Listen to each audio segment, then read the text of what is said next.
মধুপুর ধনবাড়ি একটি কৃষিনির্ভর এলাকা। এই মাটির সঙ্গে জড়িয়ে আছে মানুষের জীবন আর জীবিকা। মধুপুরের আনারস এখন জিআই পণ্য।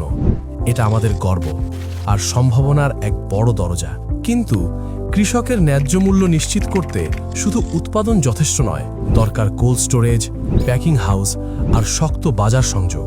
একই জমিতে আনারসের গাছের ফাঁকে আদা, হলুদ বা কলা চাষ করে অনেক কৃষক ইতিমধ্যেই বাড়তি আয় করছে। এই সুযোগ আরও বিস্তৃত করতে হবে। রাবার আর আগরের মতো দীর্ঘমেয়াদী লাভজনক বৃক্ষ মধুপুরের মাটিতে ভালো হয়।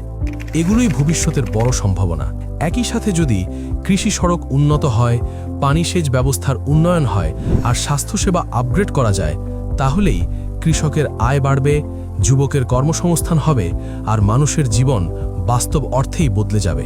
কৃষক বাঁচলে মধুপুর ধনবাড়ি বাঁচবে। মানুষ স্বপন ভাই ধানের শীষে